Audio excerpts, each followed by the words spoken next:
All right, so here's some of my yarn. I'm just not putting absolutely everything out here because I want you to be able to see.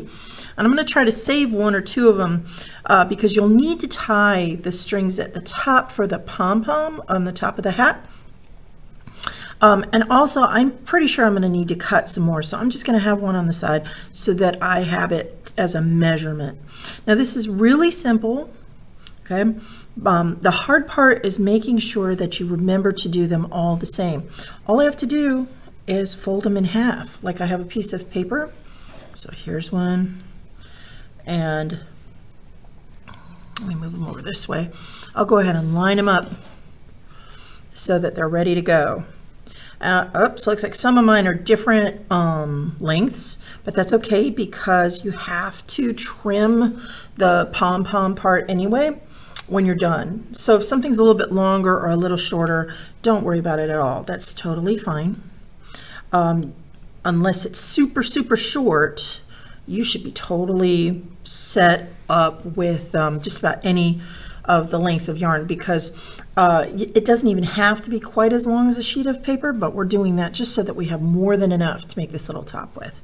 So when we've got them lined up, all we want to do is grab one by the loop and put it under the ring, okay?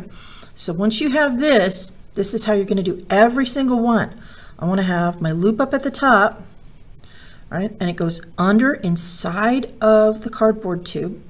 And then I just want to have it nice and big, and I'm going to pull my two strings through it, okay? So I'm just going to make sure that both of them end up out of there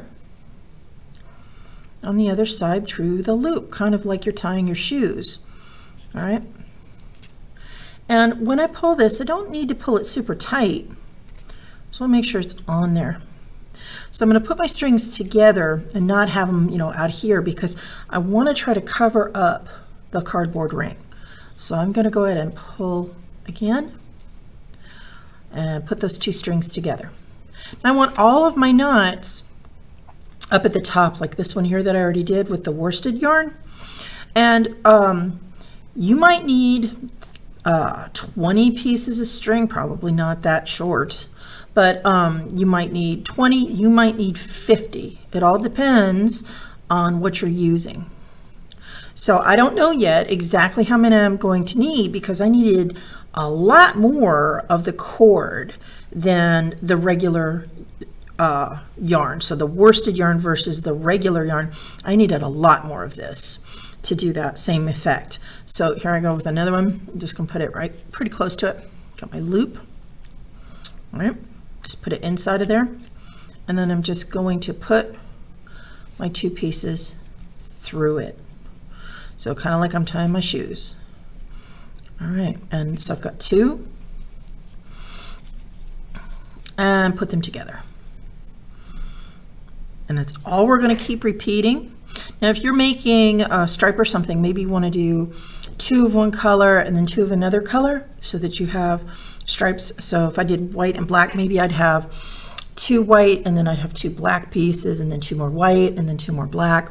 If you wanted to do a stripe, maybe you want to do 3 white and 3 black or whatever other color you're using. So those, it all just depends on what you're going to, what colors you have and what you're going to make for how thick it is. So I'm just gonna be doing this for a while. This takes some time, okay, but think of it like a weaving project. You wanna make sure that everything is where it's supposed to be. And if you have to walk away and come back and you say, oh no, I don't remember which direction is my loop supposed to be in, your loop needs to be going the same way as your knots that you've already made. So it's not really a knot, it's just a slip knot, but we're just going to push those two through and put the knot on the top. Put in my yarn to where the loop's on the top. Put my 2 ends through and pull very gently. I'm being super gentle with this because if I'm rough with the cardboard, I'm gonna have to take these off and start over on another ring. So I'm I'm not even tugging, I'm just making sure that they go into place. And that's basically all I have to do for that. So I'm gonna keep going, loop, make sure that I can see it over here, pull my strings through. And if something doesn't look right, and you say, oh no, it's really messed up, what do? Just go ahead and pull the knot on out. So you didn't actually tie it to where it can't come loose, but that's also part of the skill that we need to do to make this. We have to be gentle. So I want to be gentle with my cardboard loop, and I want to be gentle when I pull on it and when I'm handling it, because I'm going to go around in a circle, so I don't want to be rough with it. So I'm going to keep on going, put my loop at the top, and put my strings through it. And so if you're going to do a pattern, that's fine. Just remember that for the purposes of the video, I think the white, just plain white on the hoop, shows up a little better. All right, so I'm going to keep on going. I still have a bunch of pieces I want to go ahead and add.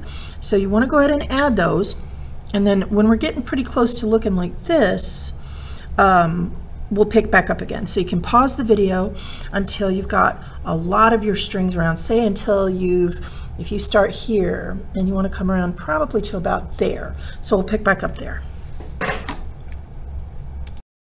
All right, so here is a little bit more progress on here. And when I've got my knots this far apart, I definitely want to go ahead and move them together. So I'm just going to gently push them down, because I don't want to be able to see the cardboard underneath. So it's okay if you've got your knots spread out to start out with your loops, I guess we should say, instead of knots. So if you've got your loops spread out pretty far, that's fine. Just remember that you're not done if you can still see cardboard. I'm definitely not done. So I'm just pushing them down gently and making sure that they don't come loose. I'm just sort of grabbing on to the ends, not hard, not pulling. I'm just sort of holding on to them so that I can push on down. So I definitely want to add some more in here, because even though I had a bunch that were sort of in the middle, the whole point is that I don't want to be able to see that toilet paper roll when I'm totally done making the loops around it.